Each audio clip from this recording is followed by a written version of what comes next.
More like this, why be say people for this country don't know to like something way good? Because now they don't see say GRV, Labour Party gubernatorial candidate for Lagos now say that they gather momentum now. Now people don't define they want to take by the guy. What did the guy do now? Each one that person and get Lagos. Allow this guy contest fairly for Lagos. Make you see whether now I really get the Lagos. I got tired. I'm gonna watch this video. I'm gonna see how Lagos Labour Party gubernatorial candidate for Lagos they expose how they don't try 1 or 2 times to take by the guy. But God always help him. And make sure so you share this video, make the required authorities, make them see this video. I beg GRV, you said the waka jeje, because you be our next governor for that Lagos, nothing the soap. When I watch the video, I make sure so you share them.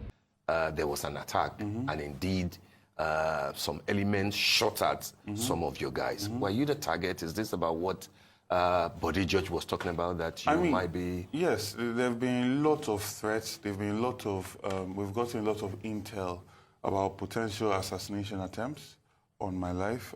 Yesterday in Itapo in Ekpe, we had Honorable Wale Oluo with us. We also had Honorable Najim from the PDP working with us. And they were also shot at, right, in Ekpe yesterday. And there was a lot of anger amongst the APC youth that were there, because they were, I mean, these people were wearing Greater Rising T-shirts, so we are not speculating. They were APC, and the idea is we need to move away from this bureaucracy that Lagos State has come to be defined as, where it's about violence and vitriol and anger and suppression and intimidation. If you do your job, you should not have to intimidate people in relation to how they want to vote, right? So, but for us, 95% of the journey was a beautiful one. People came out in droves. They were happy to see us. There was joy on their faces. There was hope on their faces. And that's what we're doing, you know. In relation to moving the date of the elections, for me, you know, I've always said this since the first day I came here. I said our strategy is a surge strategy. It has always been a surge strategy. And I'm in that surge now. So whether I extend it for another 2 weeks, 3 weeks, doesn't matter to me. That surge and momentum is going to keep building and building.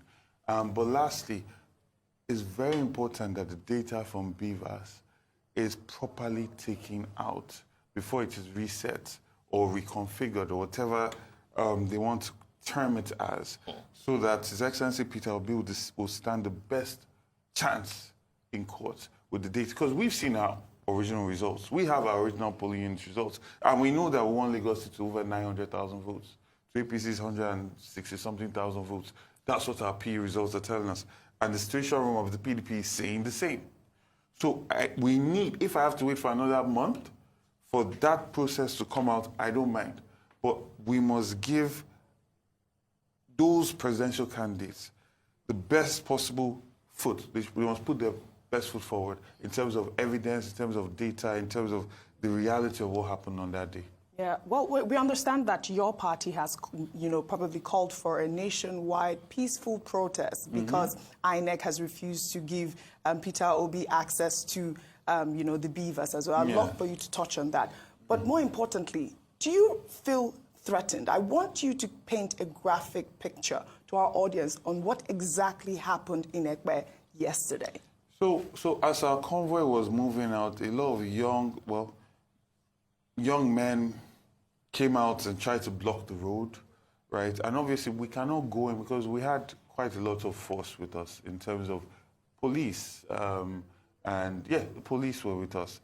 And it was very important that we did not show any force, because what will then happen is, as they are trying to propagandize Igbadibo to Ichini, do now say, I came in there and I'm trying to take over Ekpe and I'm using guns and all of that. So we had the police go in there and talk and try to allay everything, and DSS was also very helpful in that situation to neutralize the situation. But they did shoot at us, right? And they did try to intimidate us. Were you on the bus and they were shooting at you, or were you below? So the great thing that we had was that the DSS knew. They could see it coming. They went ahead. They took me down from the top of the bus and brought me back down. And they said, there's a threat in front. We're going to neutralize the threat. And then as we're going there, we heard gunshots in the air. So do you feel safe in Lagos now? Because I know that you have also said that when your administration comes into power, you're going to end thuggery. I don't know how that would No, happen. because we're going to I mean, look at that young man that was talking even when the APC cap. What did he ask for? Yes, he asked for jobs. And I keep saying these things. A lot of these guys, they're behaving like this because they feel that their lifeline will be taken away from them. And that lifeline is a situation of just taking, you know, not necessarily working or being productive, but the state government has backed you up so you can just take and seize, almost like the strong arm of a mafia's sort of structure. What we are saying is, we're going to give you the skills to work, and we're going to create work for you, right? And if you are ready to work, you have jobs. But if you want to continue doing this whole monkey the walk, baboon the chop situation, there's no place for you in Lagos State. And I say that on my chest. I've said this for a long time. Lagos State must become productive. 8 out of 10 containers that come to Lagos leave empty. With our population increasing the way it is increasing, we must have a productive population. If not, it's just going to be, we're sitting on a keg of gunpowder, especially in terms of security. And Lagos State needs to be secure if we're going to grow the way we're supposed to grow, attract tourists, attract investors to come in here and become a 24-hour city. Lagos State needs to be safe. Okay. Steve, sorry, before you go ahead, I'd love for that, you know, for you to analyze your party's call for a nationwide peaceful protest if the results are not given to your presidential candidate. When do you guys plan on organizing as long as PO and the leadership, our national chairman, gives the instruction, then we'll do that, right? And politics is a continuum. Governance even is a continuum. And we must show our strength. And these people must understand that they cannot afford to set this country on fire. Leaders have that responsibility to ensure that there is peace and ensure that their followers' passions are not lit. So an election is a way for people to express themselves and push for what they want the country, how they want the country to move forward. If you take that away from them in a very illegal way that makes them feel cheated, you can potentially set the country on fire. And this was not a minority candidate. This was a candidate that had popularity all across the country, right? And not based on a tribe. I keep saying this. They're trying to color it as a tribal thing. Lagos, Labour Party won in Alimosho, which is predominantly Yoruba. Labour Party won in Koshofe and Shomolu, which are predominantly Ijebus and Yoruba. Labour Party won in Ikeja, the capital of Lagos State, which is predominantly Yoruba. So there are a lot of people that feel slighted and cheated by the way this process has gone. And I respect His Excellency Peter Obi for calming the nerves of people, for giving them hope that he believes in judiciary and the right thing is going to be done. So the INEC, the judiciary must go through the process in a transparent way and give a perception of transparency and honesty so that people can actually move on and focus on, you know, this whole process, this judicial process. I think the proposed peaceful protest is actually to call INEC's attention to the fact that it's not honoring the court order. You know, not to protest that Peter Obi didn't win. No, that's what I said. That's exactly what I said. It's for, but the question really also was, when exactly would you know? And is it true, the story that we are hearing, that INEC has gone ahead to reconfigure the beavers without giving the documents, the results to your candidate, your presidential candidate? Honestly, I've heard a lot of things, and I will not doubt that, because honestly, the day of election, INEC acted as an arm of the APC. I'm not mincing my words. We saw how they acted, even from the polling unit agents that were lying that they did not have the codes to be able to log into BVAS, right? And then when pressure was put on them, they brought out the codes, right? To Ward Coalition officers that were TPEXing results in Apapa, to Ward Coalition, to INEC officials that were, and that will just bring up a reason not to announce a winner in Ojo, or not to announce a winner in Oshodi Solo 2 or Surulere 2, right? So that needs to change. And the reason why they could get through with all of that is because we believed that our electoral process had been deepened. There'll be electronic transmission of results. We have seen INEC's antecedents in the previous states. So we came in there with trust. But that trust is broken now. So I advise INEC to do the right thing. We don't want to set this country on fire. We don't want to set Lagos on fire. You have the mandate of a huge amount of people that want to see change. Let their voice prevail. Okay, you claim that Labour scored more than 900, Yes. had more than 900,000 votes Yes. in Lagos. Yes. That's your claim. I'm sure that will be part of what Yes, you of guys are course. taking to court. To court, yeah. But then, from what INEC declared, Labour Party won in Lagos State. With the 10,000 With the margin. 10,000. Whether it's the 10,000 or the additional 400,000 that you believe that you won, what people are saying is that that vote or those votes were essentially for Mr. Peter Obi, and that they may not necessarily translate to your own vote on Saturday. How are you keen into making sure that those who wanted Obi, particularly the obedience, will also be your supporters and voters on Saturday? Well, first of all, His Excellency Peter Obi is a brand builder. What you see with Peter Obi today is trust. People trust him. People trust that when he says something, he's going to do it. That's why Peter Obi, you didn't see him with any big billboards across Lagos State. I mean, most of the campaign jingles on radio were done by other people for him.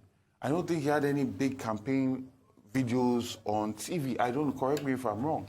You're right. But then you see other parties that spend billions on campaign billboards and all of that, they lost abysmally, right? So it's about brand building, and he has built a brand. And that brand that he has built is transferable. When he says, I'm supporting this person, the people that believe in that brand will also believe in the brand that he's supporting. And he has said that. He's endorsed me on several platforms, on several instances, and he's coming to Lagos to campaign with us. So I have no doubt that, and also I believe that the search strategy has worked very well, because there's a time now that we need to ginger and we need to get the morale of the obedience up, and I'm doing that all across Lagos State. So I have no doubt that they're going to come out, and we're going to come out even more, because now we understand what we're dealing with INEC, because there's so many people that were disenfranchised from voting on that day. Yeah. So many people that were moved to polling units and the agents never came, right? So many people that were pushed away and in front of a Lagos Palace, in front of a New Palace, right? That's not going to happen again. Understand? It's not going to happen again. So even the numbers you're going to see in this election are going to be more, because we're coming there structured, ready to resist any form of intimidation or harassment. Do you think that the Igbo vote in Lagos will be the tiebreaker? You see, Alimosho, we won with over 100,000 plus votes, right? They took about 50,000 votes out of our votes there. That's a majority Yoruba place. So it's about, Lagos State is a microcosm of Nigeria. And it's about all of them coming out, because we need a huge margin. We need a landslide victory, right? So it's not, you see, this coloration, no, because when you talk about Amo Odofin, Oshodi Solo, Ajami Feludun, that's pretty much it. Then now start talking about Alimosho, Koshofe, Shomolu, Ikeja. These are predominantly Yoruba places. These are places that the PDP never won in almost 2 decades. That's huge. So we have a lot of Yoruba, and that's why it's so painful to see how people that are not even from Lagos are trying to question my pedigree in Lagos that goes back over 400 years, trying to make this you have voting for an Igbo governor, right? Would that be because you are half Igbo? Is it even correct to say that you are half Igbo? Your mom is Igbo. Yeah, your my wife mother is Igbo. My wife is Igbo. Okay. Tinubu's wife is from Ishekiri. Yeah. You're Chinedu, My right? grandmother gave me the name Chinedu, Okay. which means God guides me, right? My other grandmother on my paternal side gave me Patrick, right? And my grandfather gave me Gbadibo, right? So I don't understand. You see, anyway, a governor that dodged debates 5 times has clearly decided that this conversation is not going to be issue-based. So they're going to muddy the waters and bring in whatever it is. But I tell people, see this Yoruba that people want to carry on, it should be not just lip service. When herdsmen were coming and killing people in Southwest, what was Sanwo-Olu and Tinubu saying? When Rotimi Akeredolu, a fellow governor, stood up for his people. When people like Sunday Igboho stood up for his people. When people like Pa Adebanjo stood up for his people, what were they saying? When Tinubu went to go and pay condolence visit to Fasuronti and he asked, where are the cows? Was that very Yoruba? Was that in the interest of Yoruba? And then you now find that it's only when it's time to play politics that they start to remind you, but what have they done for the Yoruba people? Markets burn down in Lagos State, Tinubu is quiet. Markets burn in Kano, Tinubu goes there and gives them money. Right? So all our young men that are on the streets, that are on drugs, have they gone to go and meet the, oh yeah, Yoruba and my sons, come, let's get you off the street, let's rehabilitate you. Do you speak Igbo? I was going to ask that. That was what exactly I was going to No, but before you even, yeah, I mean, there has been that robust response from even the Yoruba social cultural group, Afenife, saying that you are a true Lagosian, and like you have said, your family dates back, 5 generations. Yeah. But do you speak Yoruba? What do you say about the people that say you don't speak fluent Yoruba? I speak Yoruba. But my intonation is something that makes people laugh at me. Okay. But I understand Yoruba very well. Like I understand Yoruba as well. Right? I understand Yoruba very well. But speaking it... Yoruba dada. Boy Yoruba. Dear. Igbo unko? Not really. Okay. Right? Not really. But also, it didn't help that I schooled abroad for so long. Yeah, I mean. As well. Yeah. Right? But I'm learning, And in point to come, I'm going to give a fluent speech in Yoruba. Maybe it's with on my inauguration day. Where are you learning your Yoruba at this point? Oh, you have a teacher right now. You think it's necessary right now to govern Lagos State? Not that. See, there's so much richness in the Yoruba language. In the ways, in the proverbs, there's so much knowledge in it. Even when you start thinking about Ifa, not just as a spiritual thing, but as a codifying of knowledge, right? And how that's the basis on which they now created analog and even computers. It is so, even no matter how you want to study it, whether it's history, whether it's language, whether it is understanding visual communication, it's amazing. So for that, I'm learning it.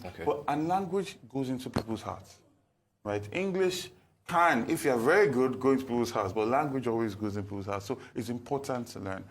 So your mother is Igbo? Yeah, my mother is Igbo. Your wife is Igbo? My wife is Igbo. And you don't speak Igbo? Neither do you speak Yoruba? I understand.